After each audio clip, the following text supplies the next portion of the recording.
The night in Cairo smells of oil lamps, sweat, and fear.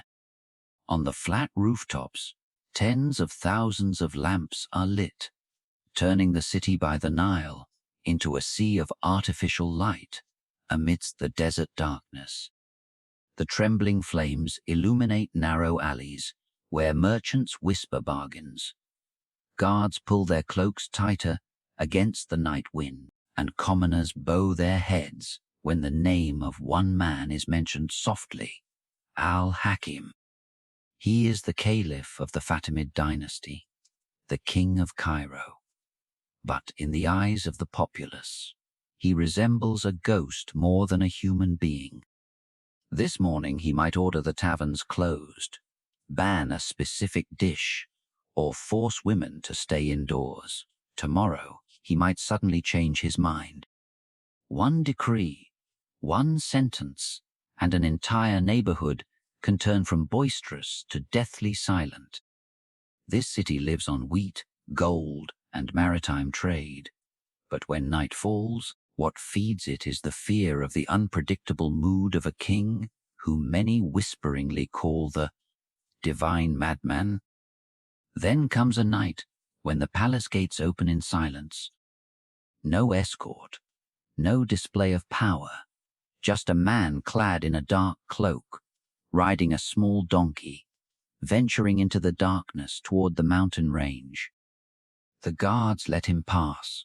They are accustomed to Al-Hakim's strange nocturnal wanderings.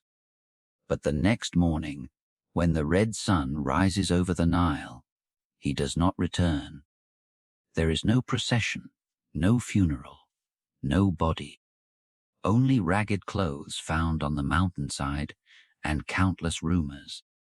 How could a dynasty strong enough to erect a new capital named Cairo, the city of victory wealthy enough to light up the long night with oil lamps, tremble before the mood of one man, and then silently lose its king like that? And how did a Shia state that once challenged both Baghdad and Rome end, not with a bloody battle, but with the dry decrees of a general named Saladin?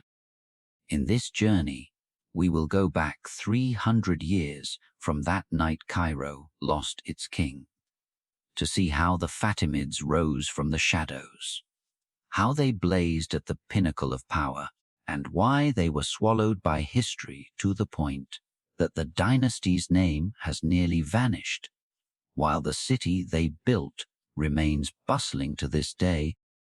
History this time will not be dry, but warm, sticky with blood, and smelling of burnt meat, amidst the flickering lights of the Cairo sky. If you pull the map off the table and leave the narrow alleys of Cairo, you will see that the story of the Fatimids begins not on the banks of the Nile, but in an Islamic world that was cracking into pieces. By the end of the 10th century, Abbasid Baghdad was still a glittering name on paper, but real power was riddled with holes. Tribes that once swore loyalty had set up petty dynasties, flew their own flags, collected their own taxes, and bestowed their own titles. In the west, another Islamic kingdom in Cordoba, on the Iberian Peninsula, proudly proclaimed itself caliphate, declaring that it was the one worthy of leading the Ummah. In between lay a Mediterranean, tangled like a ball of yarn, where merchant ships, pirates, Jewish traders, Byzantine spies, and Islamic clerics crossed paths incessantly. The Islamic world was built on the idea of a unified community under a single caliph. The reality of the early millennium, however, resembled a broken mirror. Religious and political cracks intersected like a spiderweb, the deepest of which was the fissure named Sunni and Shia. While the majority remained loyal to the Sunni order represented by Baghdad, small Shia groups everywhere whispered a different story about legitimacy, about the bloodline of the Prophet, and about the true heirs who had been robbed. It was in the cracks of that mirror that the Ismaili movement rose. Without a massive army, they had something else: anonymous missionaries. It could be a gentle merchant sitting on a mat selling cloth in the market, a scholar debating in a tea house, or a regular patron of a mountain inn. They did not draw war maps. They told stories, stories of a hidden lineage, stories of a day when a Mahdi, a Messiah, would appear to overturn the power game that Baghdad had arranged. From the Maghreb, a land the Eastern Caliphs viewed as distant, mixed, and ungovernable, rumors began to spread. Some claimed to have met men of Ali's lineage, others said they had seen letters from a secret center. In the coastal villages of Tunisia, tribal leaders suddenly realized they could choose a different flag, not the Abbasid one. In the oases amidst the desert, people heard the name of a new figure, Ubayd Allah, whom some believers called the Mahdi, and whom opponents accused of being a dangerous fraud.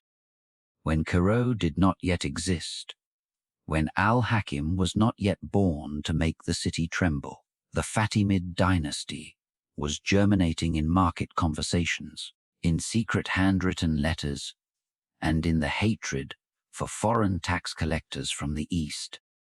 It was not a conquest by the sword, at least not initially, but a conquest by idea. Who do you believe is the worthy heir of the Prophet? At that same time, Egypt remained in the hands of nominal rulers loyal to Baghdad, but essentially acting on their own.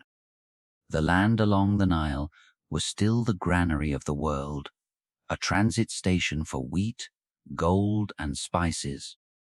It was rich enough to feed a distant court, yet far enough for the old masters to neglect. Those in power in Fustat understood they were sitting on a treasure, but they also knew they were alone. Egypt was both a jewel and a bait. Anyone bold enough would aim for it. The panorama, when the Fatimids stepped onto the stage, was just so. An Islamic world that superficially spoke of unity, but internally held three overlapping conflicts over lineage, over capitals, and over granaries. Whoever held Cairo not only held Baghdad by the throat, but could also, nominally, challenge the entire religious order. The Abbasid Dynasty at this time still had theologians, libraries, and stories of past glory, but their court often had to rely on foreign mercenary clans to keep the capital quiet, and local emirs were used to sending small tributes and then doing as they pleased. When a dynasty is tied up in ritual, stuck in power struggles within the harem and palace corridors, it opens the way for something else, those from afar, unbound by protocol, ready to gamble everything to seize the title of caliph. The Fatimids were one such gamble. They did not accept being just a local kingdom. They confidently declared themselves the new caliphate, representing a different understanding of religion and power. That is why their story is bigger than a Maghreb dynasty or a religious rebellion. It is a grand lawsuit between two understandings of legitimacy in the Islamic world.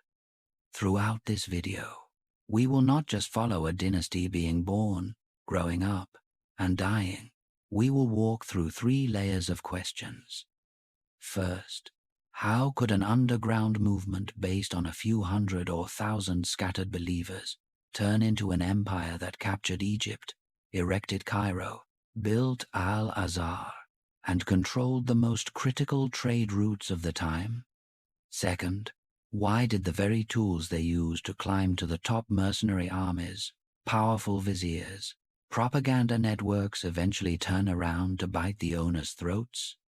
And finally, Why did a dynasty that once challenged both Baghdad and Rome end not with a bloodbath on the battlefield, but with a few lines changed in the khutbah, sermon, and the cold decision of a general named Saladin? Looking from afar, the Fatimids might just be a blurry name in history books, wedged between the Abbasids and the Ottomans, between Baghdad and the Crusades. But when examined closely, it is a giant laboratory of power. When religion becomes a political weapon, when a dynasty tries to use messianic ideas to justify itself, when armies and money are unleashed like a flood. And like every laboratory, it left behind both results and the smell of charred remains from failed experiments. From that big picture, we will now take a step back to the days when the name Fatimid was not yet known to the world, when it was all just a network of spies, clerics, and rumors silently eroding Baghdad's legitimacy in the distant lands bordering the Mediterranean. One of those threads of rumor eventually attached itself to the form of a specific human. In Ifriqiya, where modern-day Tunisia and parts of Algeria are, people began to mention the name of a stranger, Ubayd Allah. To the loyal, he was Al-Mahdi, the long-promised savior. To opponents, he was merely a dangerous impostor, exploiting the hunger for justice of the poor and dissatisfied. Ifriqiya at that time was not a peaceful place. It was the far edge of the Islamic world, contested by local dynasties, viewed by Berber tribes as their own land, and pressured by the sea, pirates, merchants, spies. Coastal cities like Kairouan or Mahdia were used to seeing flags change on the city walls while the lives of the people went on, as long as merchant ships still docked and wheat still flowed to the market. In that context, the name Ubayd Allah arrived not with a thunderous army, but through a network of messengers. Some recounted that he was being pursued by Abbasid henchmen and had to flee in disguise through towns. Others said he had quietly met with Berber tribal chiefs, promising them a new order where their voices would no longer be considered noise at the edge of the map. Whichever version was true, the commonality was, across the Maghreb, people who had long felt like second-class citizens in the eyes of Baghdad suddenly had a name to pin their hopes on. The Berbers, traditionally considered uncouth and less authentically Arab, became the core force for the new movement. They did not look at Ubayd Allah merely as a cleric, but as an opportunity to change roles on the historical stage. When the Ismaili missionary caravans arrived, they brought not only teachings but also a message. You are forgotten because you are far away. So are we.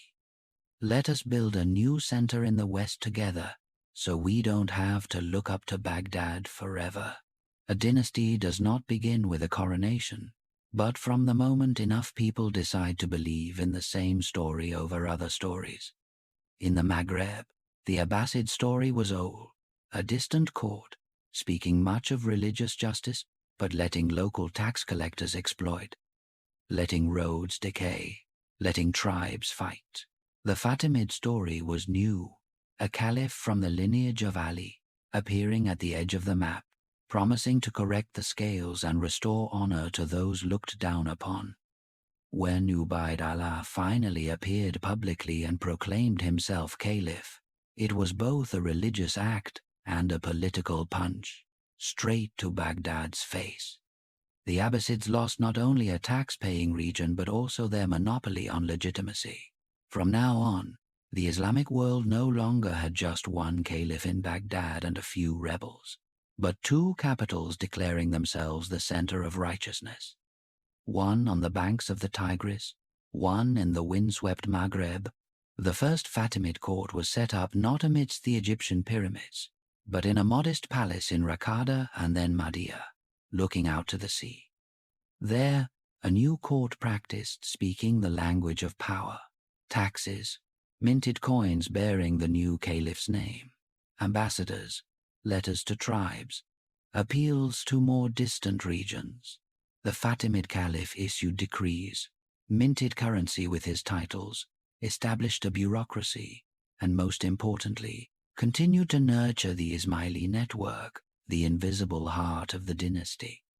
The Ismaili missionaries at this time were like nerves, connecting a tiny brain in the Maghreb to the entire body of the Islamic world. They went to Yemen, to Syria, deep into Iraq, even worming their way into cities under Abbasid rule. They were not soldiers, but they were more dangerous, for they carried the ability to plant questions in the minds of those who thought the current order was immutable. If the caliph in Baghdad is truly legitimate, why is your region still poor, still treated unfairly, still having to grit your teeth and listen to greedy men acting in the name of religion?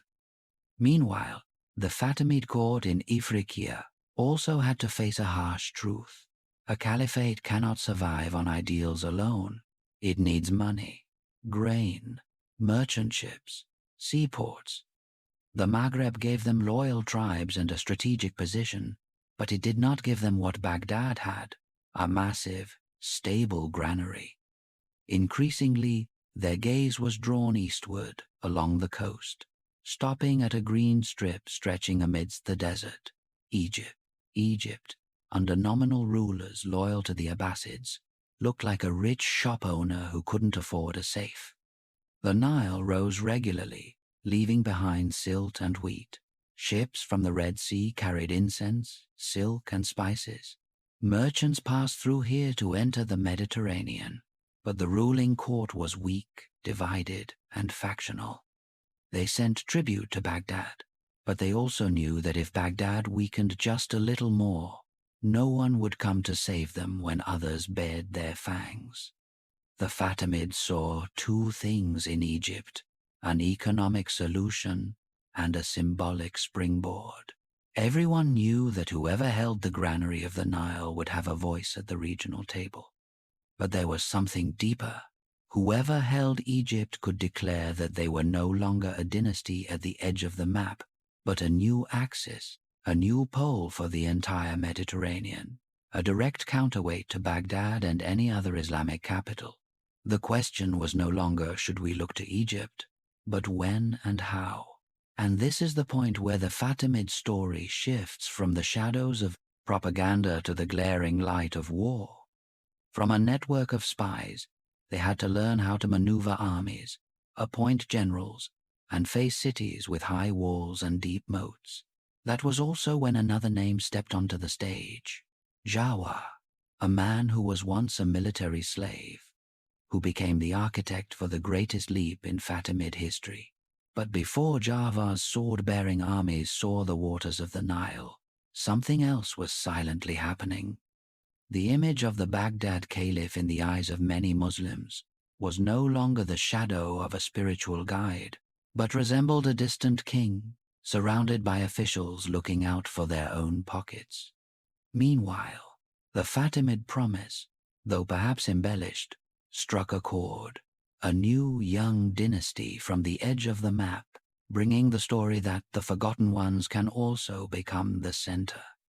The entire Islamic world at this time was like an old house, walls cracked, roof leaking, the owner continuing to show off old certificates of merit. The Fatimids were not the storm that would collapse the house immediately.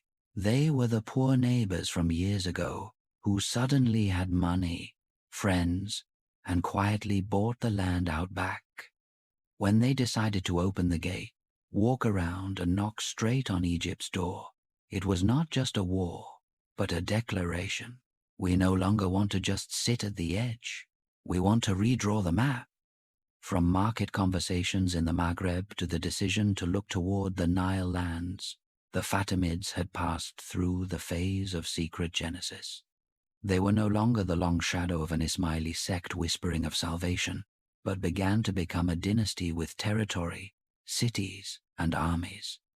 And once a dynasty has tasted the feeling of minting coins with its name and planting flags on city walls, the question, should we stop, ceases to exist. To the east, along the desert and coast, Egypt was waiting, both as a fat bait and a locked door. When Jawar appeared, leading a Fatimid army toward it, the story from here on would not just be about ideas and sects, but about blood, wheat, and bustling Mediterranean ports suddenly changing owners. That would be the moment Cairo, from zero, began to be drawn on the map.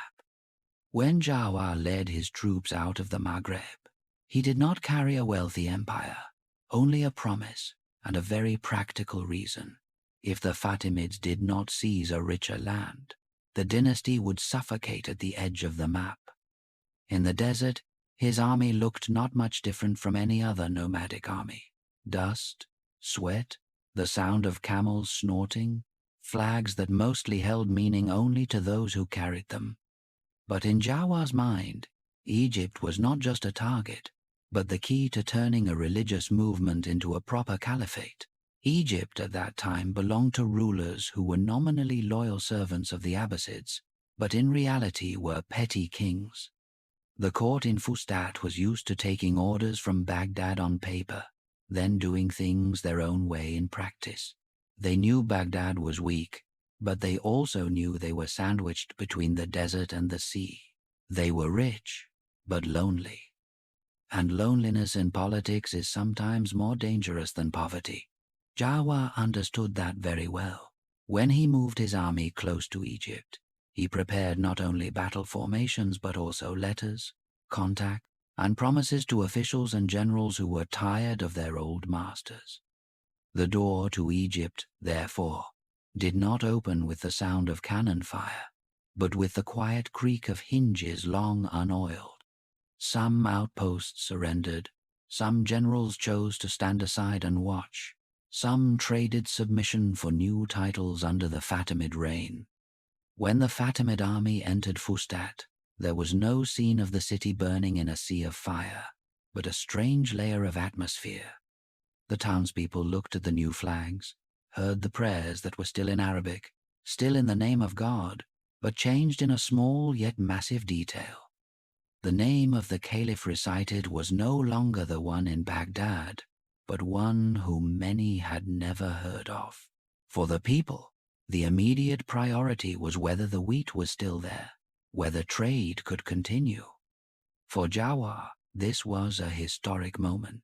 The granary of the entire region had changed hands, but Jawar did not stop at hanging new flags on old walls. He knew Fustat was too old, too mixed, too attached to the old order.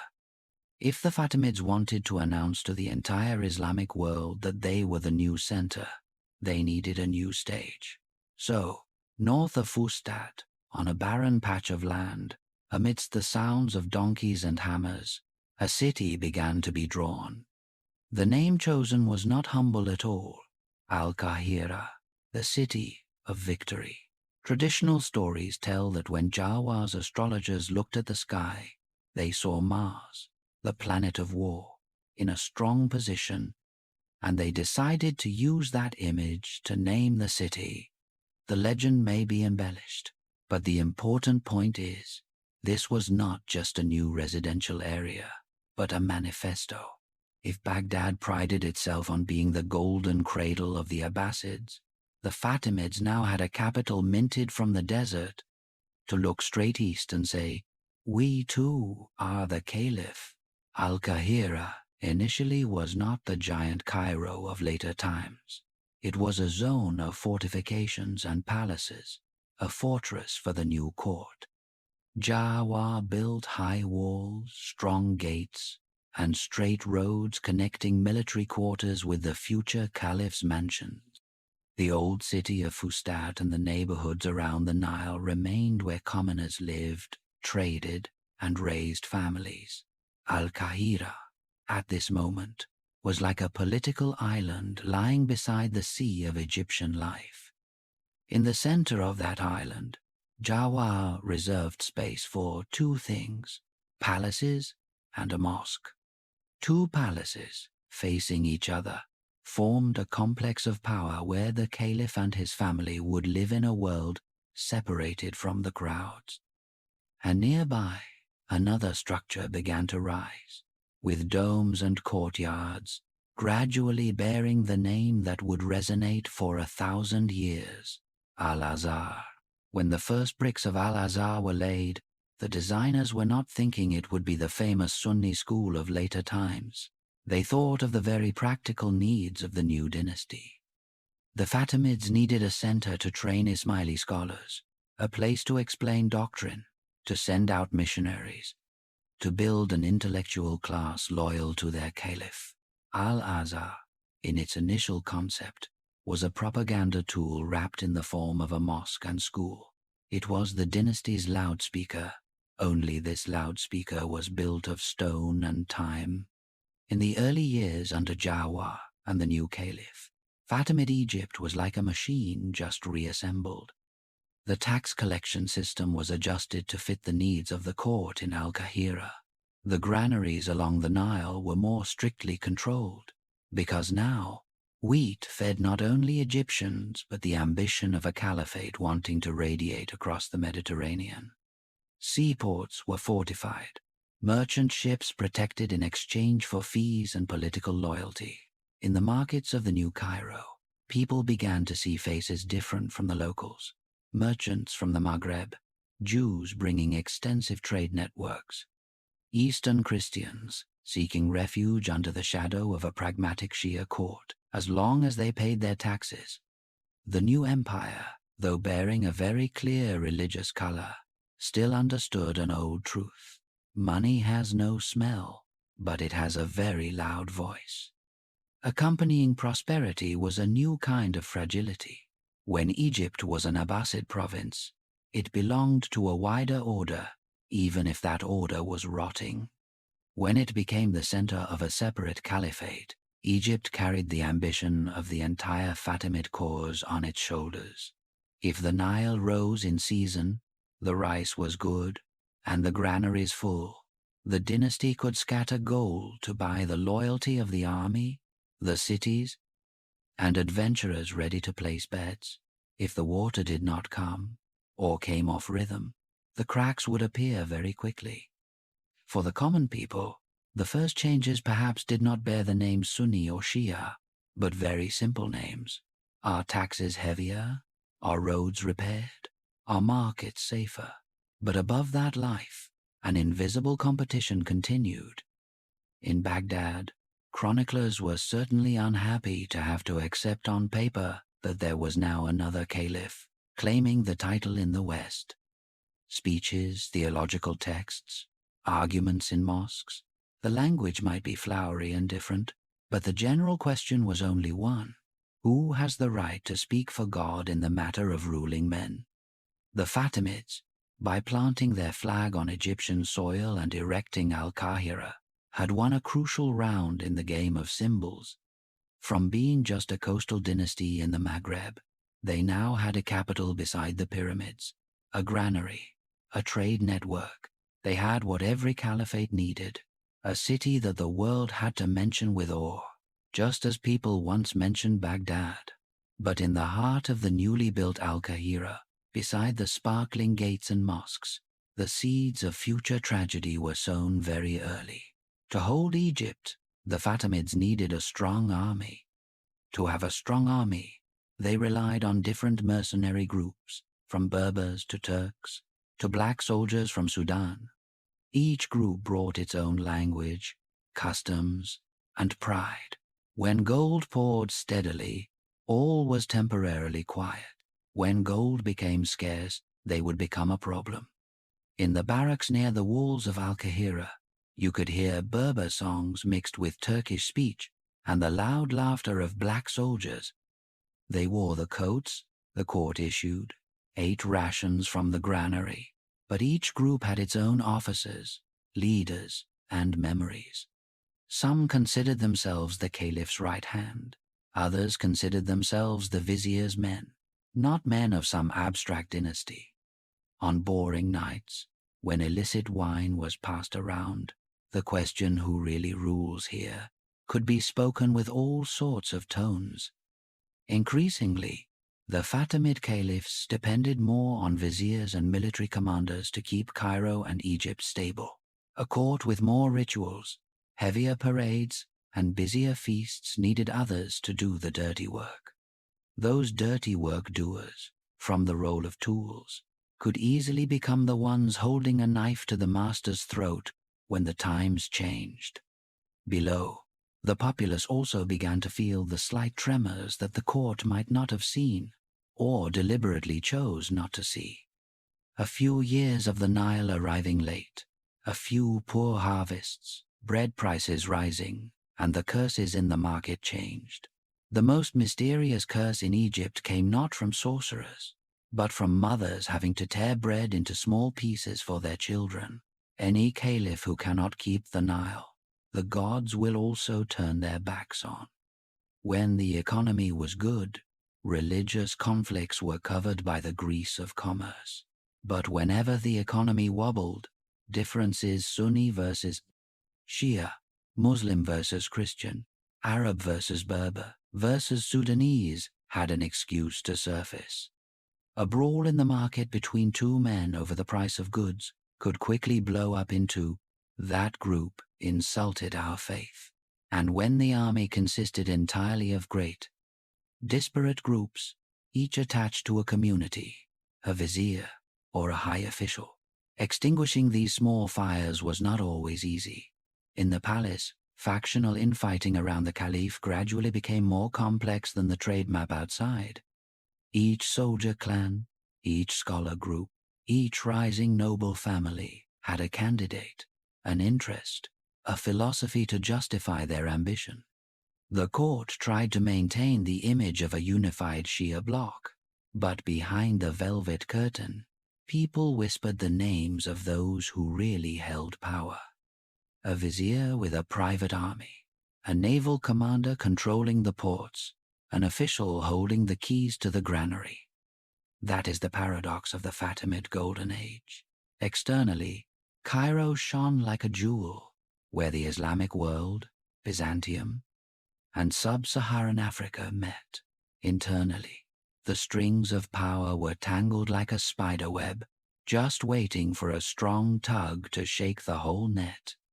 When the dynasty was on the ascent, those cracks looked like the natural texture of stone. But history has a habit of testing the load-bearing capacity of every structure with sudden punches. That punch, for the Fatimids, came not only from the outside, from the Crusaders, from the Sunni powers in the east, but from within. From a caliph named Al-Hakim, who would stand at the intersection of all these fractures. When he ascended the throne, Cairo was rich, complex, and multi-ethnic to the point that any decision of his could cause aftershocks across multiple layers of society. And history, as usual, did not give the dynasty time to learn how to handle such a character smoothly.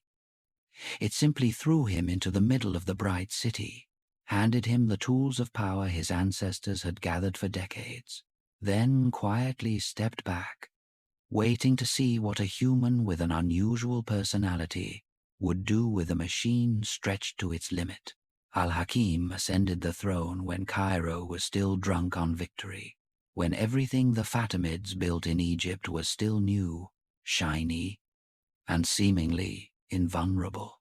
He did not step onto the throne of a dying dynasty, but of one near the top of the curve, wealthy, confident, possessing a capital just erected from sand and sweat.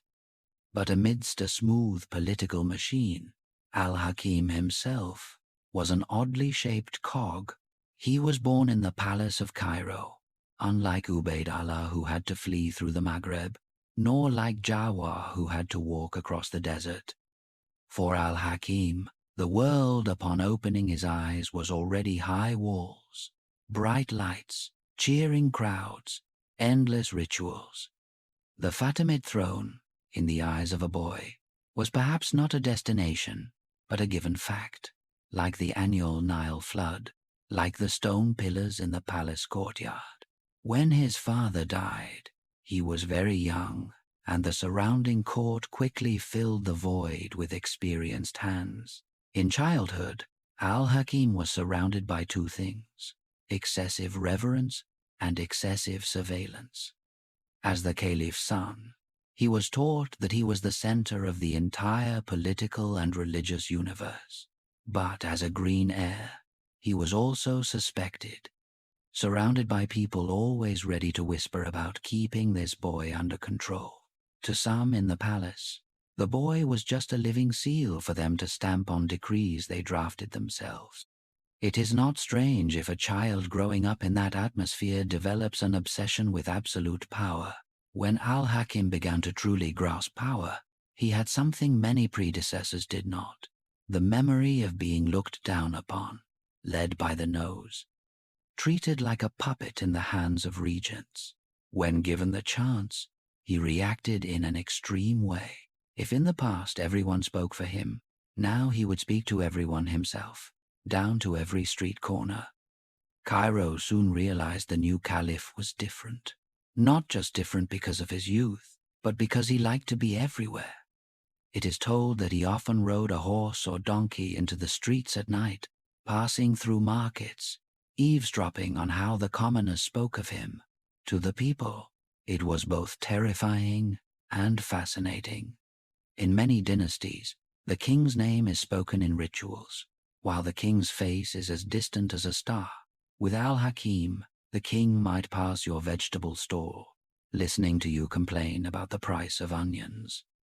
But that presence did not bring a feeling of closeness, but a feeling of being scrutinized. Every slip of the tongue could be interpreted as an insult to the caliph. A joke about tax collectors could, through the mouth of an informer, turn into a joke about the court. And in a power system already strung tight, any rumor of the king's anger could lead to a new decree the next morning. Al-Hakim's rhythm of rule was therefore very erratic. One day, he issued orders to strongly protect a religious minority group, allowing them to build more churches. The next day, he issued decrees restricting, even suppressing that very group, convinced they lacked loyalty. Sometimes, he banned certain dishes for moral reasons, then a few months later repealed it, as if he himself had forgotten why he banned it. Historians later tried to attach all sorts of labels to him: mad, mystical, cruel, pious, paranoid. Perhaps the most accurate is, he was a man with absolute power in an inherently unstable system, and he used that power the way a panicked person turns the steering wheel on a slippery road. Cairo under al-Hakim was like a giant social experiment. Lights were ordered to be lit along the road so criminals had no dark corners to hide. Some breathed a sigh of relief, feeling safer. But simultaneously, other micro-decrees flowed out steadily, restricting opening hours for shops, regulating clothing, intervening in the daily lives of citizens. Each decree could be justified by a moral or religious reason, but behind them was a common point. Al-Hakim wanted to see his handprints everywhere. From the balcony, he could see Cairo like a giant tapestry, but instead of just sitting there and letting officials handle the rest, he wanted to pull every single thread. At times he granted mass amnesty, cut taxes, appeared tolerant to groups once suspected. At times he punished a small fault heavily, executing officials accused of corruption without a chance for defense.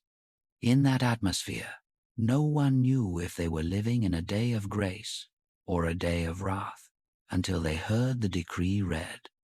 One of the most shocking decisions of al-Hakim's reign was in Jerusalem, home to a church that Christians considered a spiritual center, the Church of the Holy Sepulchre. When news spread that the Fatimid Caliph had ordered the demolition of a large part of this structure, the entire Levant felt as if splashed with cold water. To Christian believers, it was a sacred insult. To Fatimid politicians, it was a very risky decision, touching a symbol that distant crowds could use as an excuse for all kinds of hatred. Not a few historians later looked back at that event as one of the nails driven into the door leading to the later Crusades. It must be remembered that military campaigns bearing the cross to the east were not born from a single speech in Europe, but from a long accumulation of humiliations, stories told of insulted churches, obstructed pilgrims. Al-Hakim, by his decision regarding the Holy Sepulchre, unintentionally threw more oil onto the pile of dry branches on the other side of the Mediterranean. Meanwhile, right in Cairo, the story about him was not just about decrees, but about myth. To some believers, especially groups deeply influenced by mystical Ismaili thought, Al-Hakim was not just a king. They began to view him through the eyes of those seeking the divine. Some groups later would view him as a manifestation of divinity, a central figure in their theology. When secular power is wrapped in a layer of religious myth like that, every behavior of his became harder to critique and easier to interpret in extreme ways. The Caliph, therefore, lived in two worlds simultaneously. In the first world, he was the man signing documents, choosing viziers, ordering armies at the border. In the second world, he was a character of legend being woven while he was still alive. The moment a human hears too many times that he is the light of God or the embodiment of truth, it is very hard for him to still see himself simply as a ruler who must balance the budget and stabilize society. Al-Hakim's brilliance, if one can call it that, lay in his ability to look through the curtains of ritual to see the court rotting. But the very way he reacted to it, by bursts of decrees rather than systematic reform, pushed everything to the brink. When he purged a group of nobles or a vizier for suspected treason, he might have extinguished a real plot. But he also sent a message to everyone else that here, loyalty was not enough. They also had to guess the mood of a single person correctly. In that context, the army, already factionalized, had even more reason to grip their weapons tightly. The vizier, already used to running things for the king, created even more private networks. And outside the palace, the populace woke up daily with a small but very real worry. Today, are the rules of the game the same as yesterday? Then one night, amidst all that, Al-Hakim left the palace. It was not the first time he went out at night. Guards were used to seeing the king's silhouette in a dark coat, sometimes with a few confidants, sometimes nearly alone. But that night was different in that it was the last night. The Caliph set off toward the rocky hills east of Cairo. No large entourage, no religious ritual. If anyone saw him, they probably just thought it was another one of his odd wanderings, part of the abnormal picture of this king. The next morning, when the mist over the Nile had not yet cleared, rumors began to run. Guards asked each other, "Last night, did anyone see the king return?" People inside the palace waited for the familiar sound of the entourage, but all was silent. Initially, the silence was just annoying. Then it became uneasy. Then it turned into panic. When patrols were sent to search, they did not find the caliph. They only found ragged clothes suspected to be his, scattered in the mountainous area. No body, no witnesses, only a void. In a dynasty where everything revolved around the face and name of one person, that person disappearing without explanation is the worst nightmare. If a king dies in battle, one can speak of a heroic death. If a king is assassinated, there is a culprit to hate, to blame, to hang on the city gates. When a king disappears into the night, with no body, no killer, no message, the court does not know what story to tell the people. That very void was the most fertile ground for myth.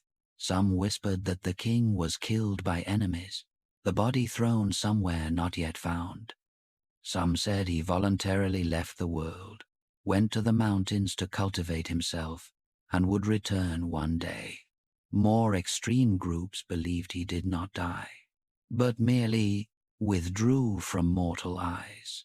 To them, Al-Hakim became a figure transcending historical limits, stepping into the blurry zone where humans touch mythology.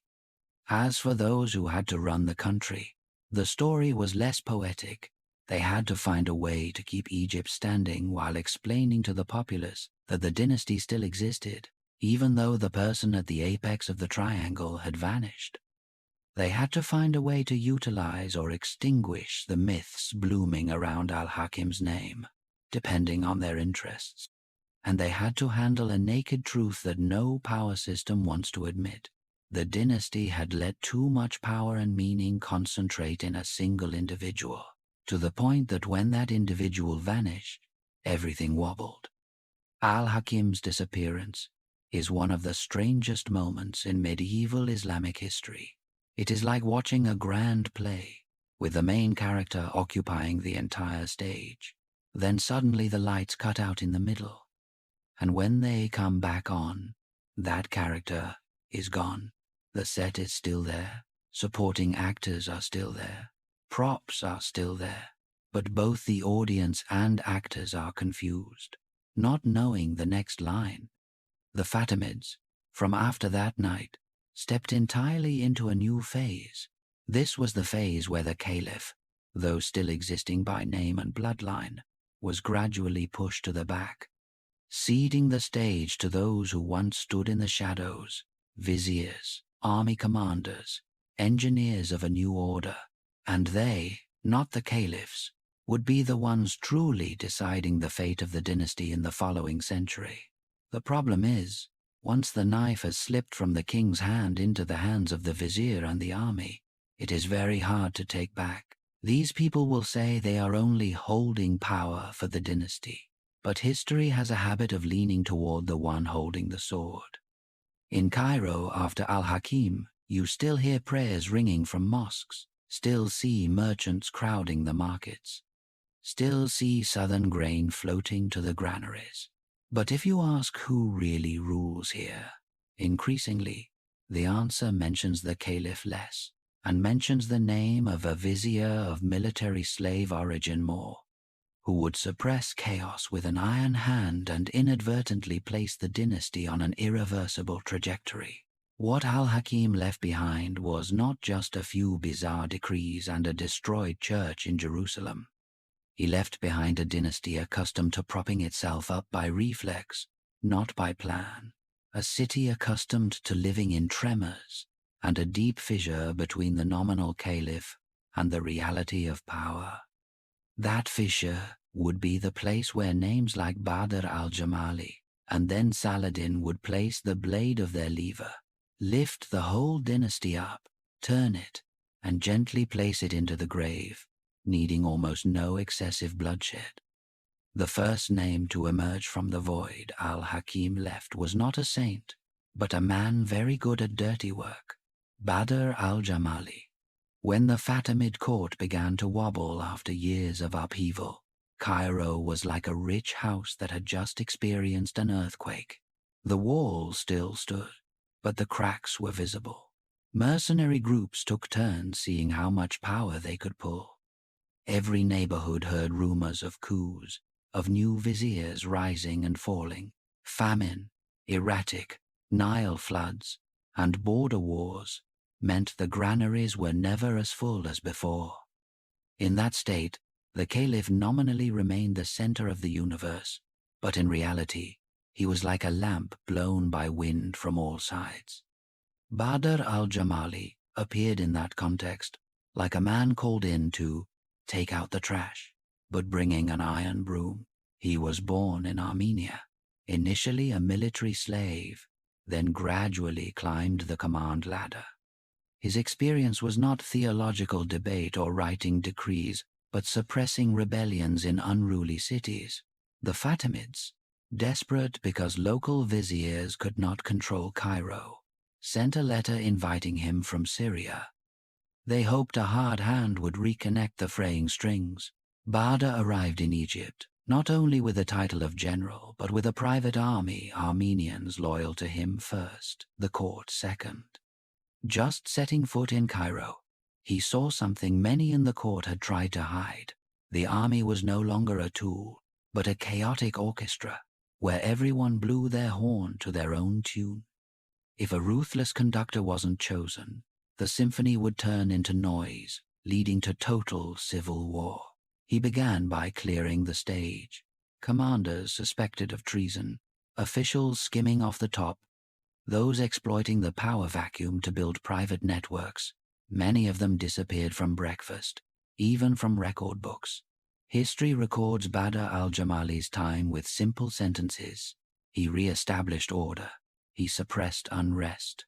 Behind those polite sentences were a series of executions, purges, changing of gate guards, fortress commanders, and even the keepers of granary keys. Cairo, which had grown used to al-Hakim's erratic decrees, now grew used to a different kind of silence. Silence out of fear. The townspeople knew there was a new man controlling the city, a man of few words, but every sentence carried consequences. City gates were reinforced, walls repaired, roads and bridges inspected, granaries sealed tighter. Order returned, but it was the order of a militarized city, where the shadow of armor was always present in one's peripheral vision. The caliph, theoretically, was still the master. Rituals still took place, prayers, processions, religious holidays.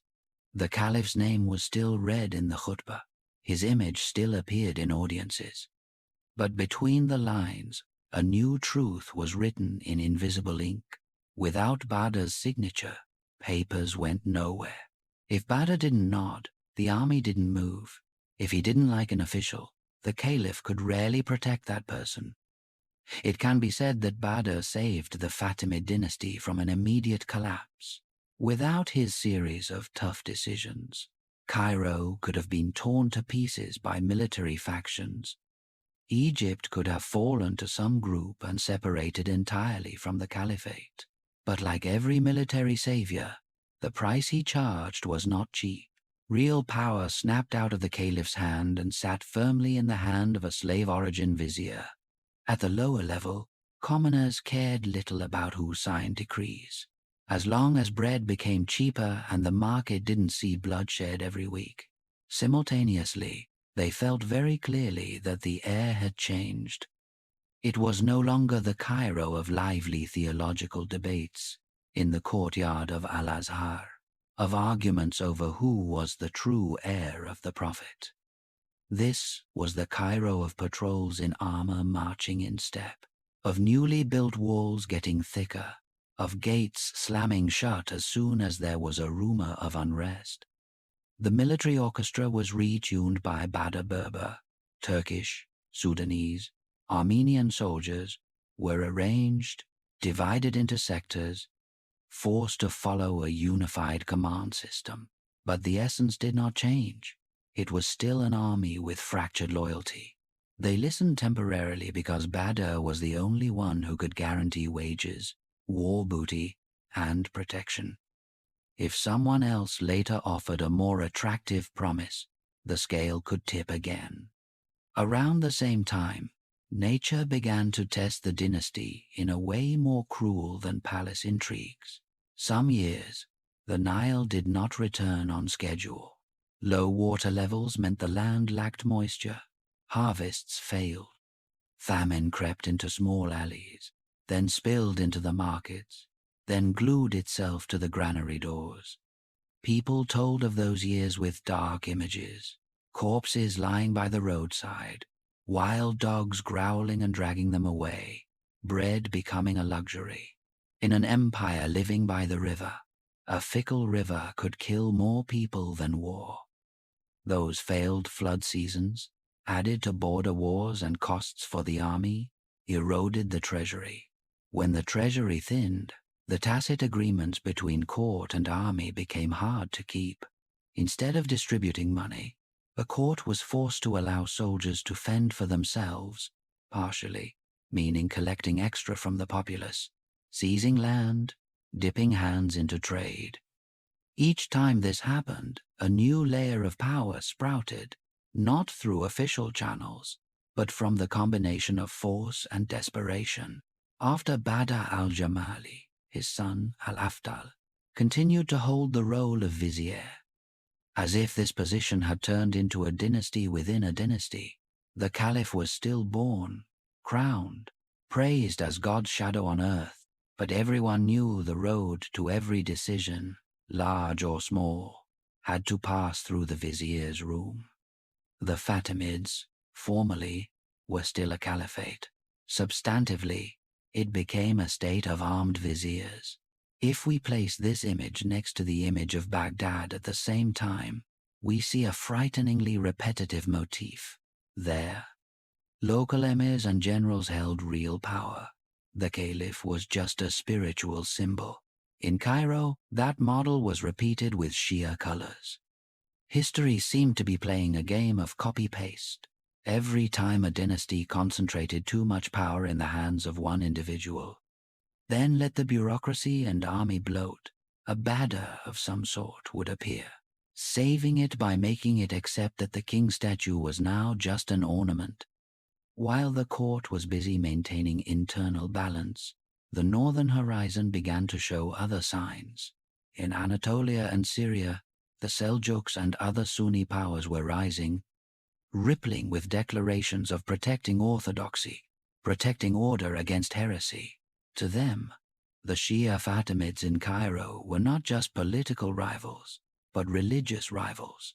Competition took place not only militarily, but through sermons in mosques, through books, through letters calling for cities to switch camps. Simultaneously, in a corner even further off the map, stories of the Church of the Holy Sepulchre being destroyed, of Christians being discriminated against, continued to be retold, embellished for easier listening in European halls. That accumulated frustration would eventually explode into the Crusades, pouring tens of thousands of warriors bearing the cross into the east. When these armies appeared for the first time on the coast of the Levant, the Fatimids would find themselves no longer proactive on the stage, but standing on the dividing line between storms from two directions, Sunni from the east, Crusade from the northwest. Amidst all that, Cairo still tried to appear normal. Markets still opened. Al-Azhar still lectured. Rituals remained full. But if you walked around the city gates, you would see walls higher, moats deeper, barracks more crowded. The city was no longer just the capital of a confident dynasty reaching out, but the fortress of a dynasty beginning to shrink, accepting life in a permanent state of alarm. At a deeper level, people gradually got used to mentioning the vizier's name before the caliphs when talking about real power. Badr's time, Al-Afdal's time became easier markers than Caliph X or Y's time. When history is divided by the names of officials who do not bear the title of caliph, you know the dynasty has traveled quite far from the day it was erected with the dream of a true caliphate. But even powerful viziers could not keep Cairo safe from every storm forever.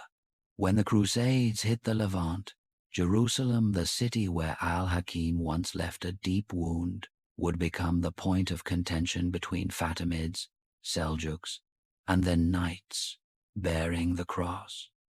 The holder of Egypt would have to decide: withdraw into defense, shake hands with whom, betray whom, abandon which land to keep the Nile granary. Each choice carried a price that a few decades ago they had never imagined. The Fatimids at this time were like a tightrope walker over a rising Nile. They had built the rope. They used to walk very well. They had shown the world they could walk back and forth between Maghreb, Egypt, and Levant on steady feet. Now, the water rose high, the wind blew hard.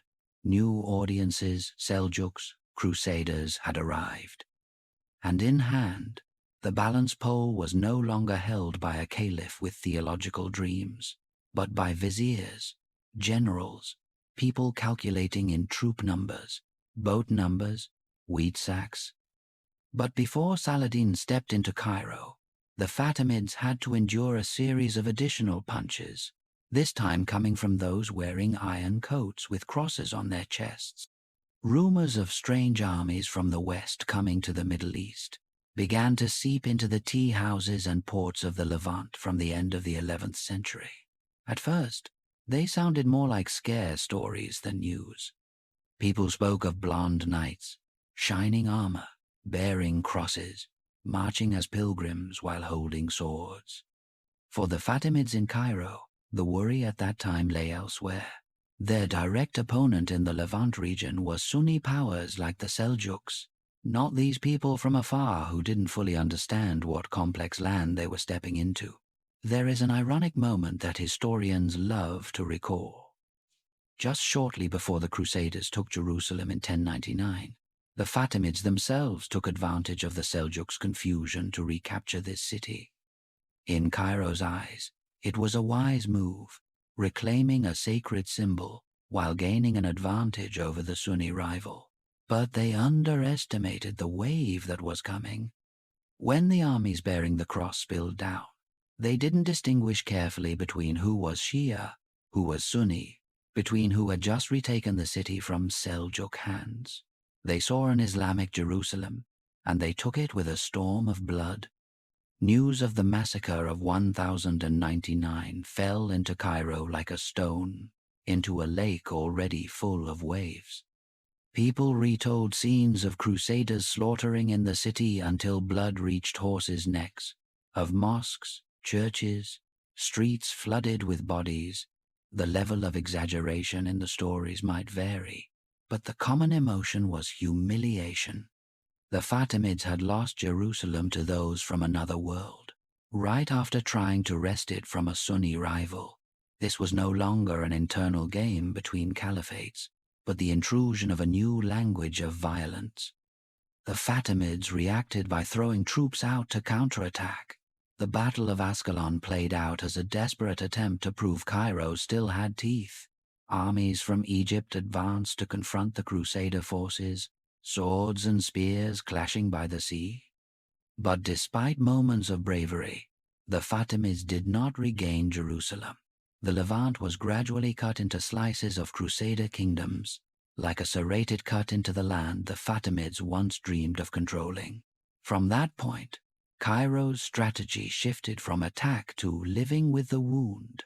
They lost most of the Levant, keeping a few coastal cities and fortresses, signing temporary agreements with Crusader kingdoms, accepting a level of permanent insecurity. Egypt became a granary and a rear base, but no longer the host on that disputed land. Every time troops had to be sent to save a Levantine city, the granary on the Nile grew a little thinner.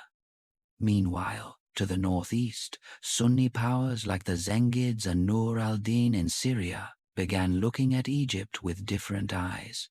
They both hated the Crusaders and distrusted the Shia Fatimids. In their eyes, Egypt was a double prize.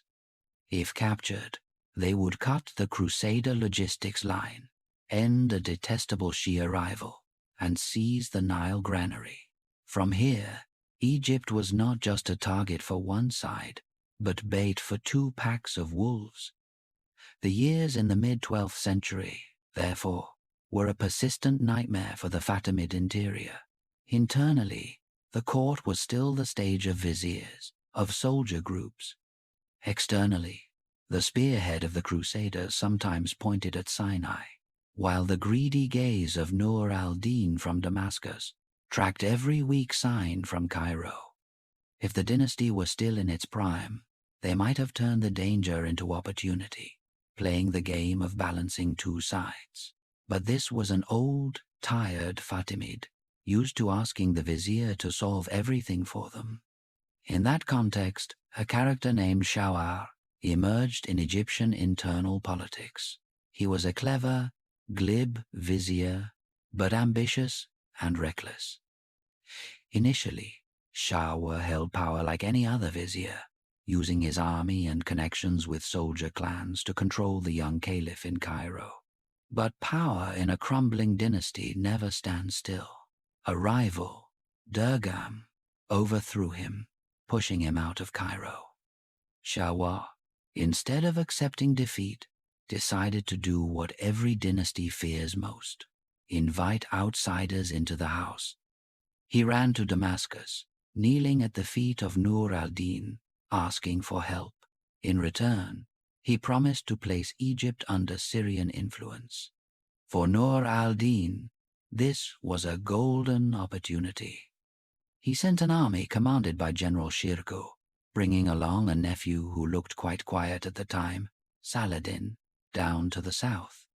They ostensibly came to help Shah regain the vizier position, but everyone knew they had another question in their heads. If they had already stepped into Egypt, why stop at vizier? This intervention opened a dramatic period where Egypt turned into a chessboard where every piece had 2 or 3 faces. Shah used Shirkuh to kick Dergam out, then panicked when seeing the Syrians staying too firmly. He turned to the Crusaders, asking them to intervene to chase out the Syrian force in exchange for many concessions. Palestine, Sinai, coastal fortresses witnessed scenes of Syrian troops, Crusader troops, Egyptian troops chasing each other, temporarily allying, then betraying, like a play that the audience outside found hard to keep up with. In that play, Saladin initially was not the main character. He was Shirkuh's nephew, a capable officer, but not the most prominent face. Records describe him in this period as a man of few words, fond of reading, preferring privacy, sometimes appearing reluctant before the overly blatant power games. But war and diplomacy in Egypt were a brutal school. Every siege, every negotiation with Crusaders, every time seeing how Shah changed sides as fast as flipping a hand, were lessons on the nature of power that Saladin understood in a very unique way. The most tragic climax of this period was the scene of Fustat, the old city of Egypt, being set on fire by Egyptian hands themselves. In 1168, facing the threat of a major attack by King Amalric of the Crusaders, Shah panicked. He did not want to let a wealthy city fall into enemy hands and turn into a base against Cairo. Instead of reinforcing defenses, he ordered evacuation and the burning of Fustat.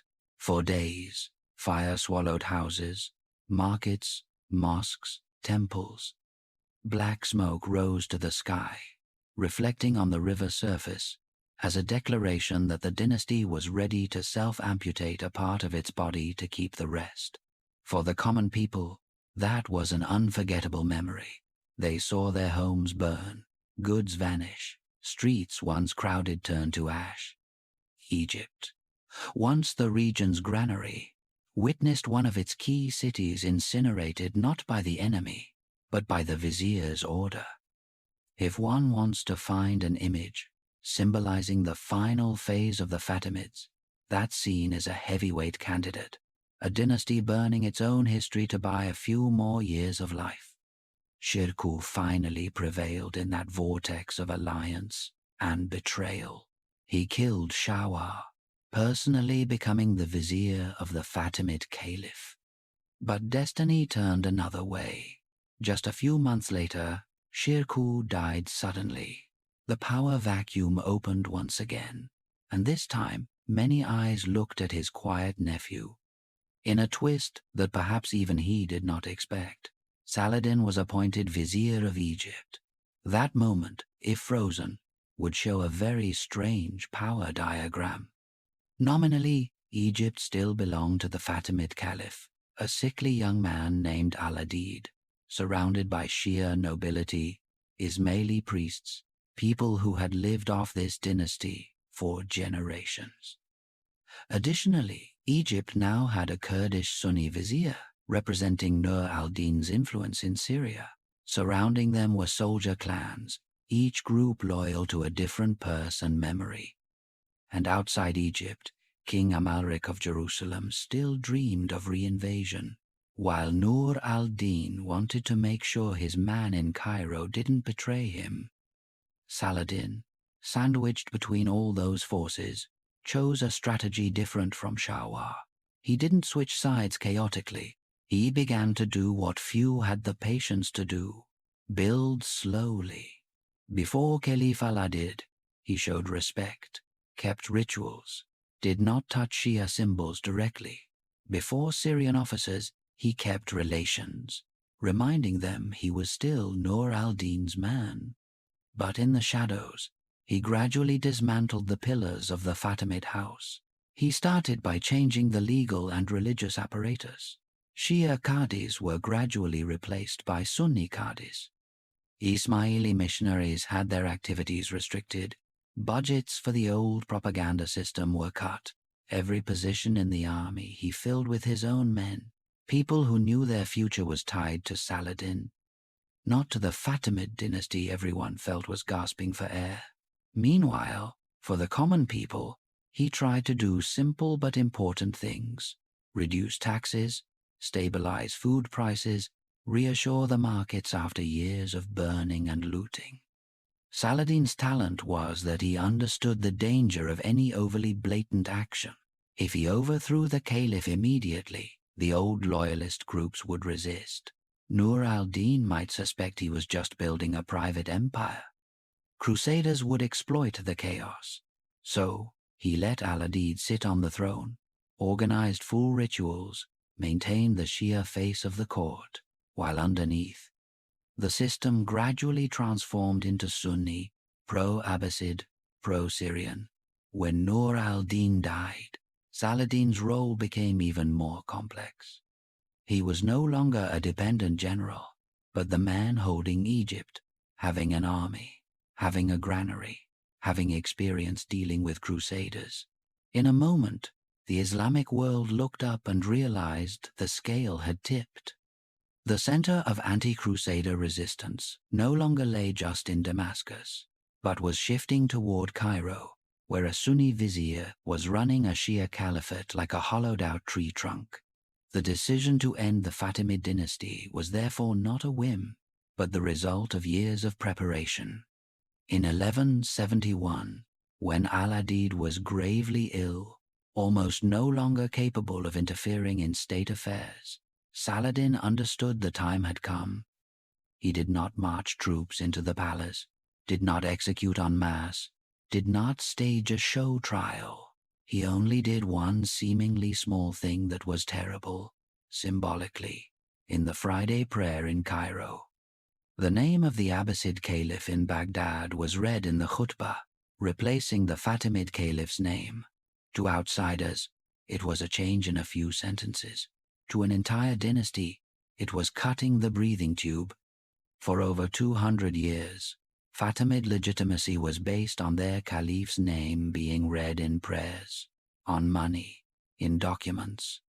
When that name was replaced, the source of divine light they cited to exist was withdrawn. A few weeks later, Al-Adid died. There was no loud funeral for the dynasty, no dramatic declaration. The Fatimid dynasty, the Shia Caliphate that had erected Cairo and Al-Azhar, ended with a death on a sickbed and a few verses of prayer no longer mentioning their name. Ruling Egypt.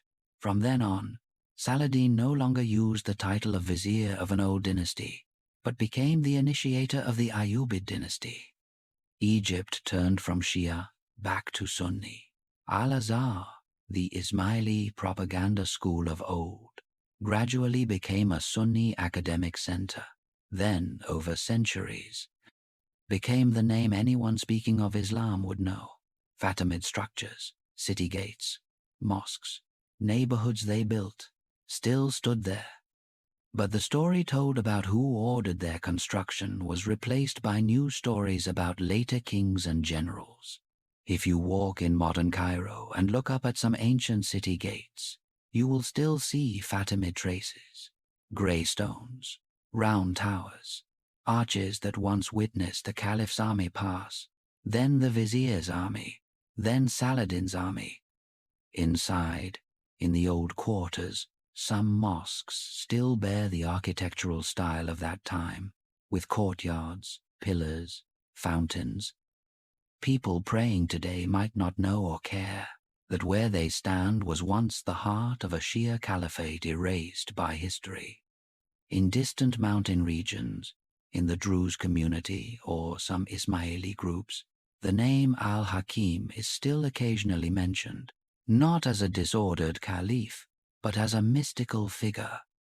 In history books, researchers still debate what the Fatimids contributed to the history of Islamic law, architecture, trade.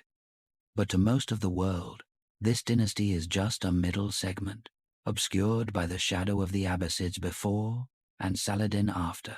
The tragedy of the Fatimids lies there.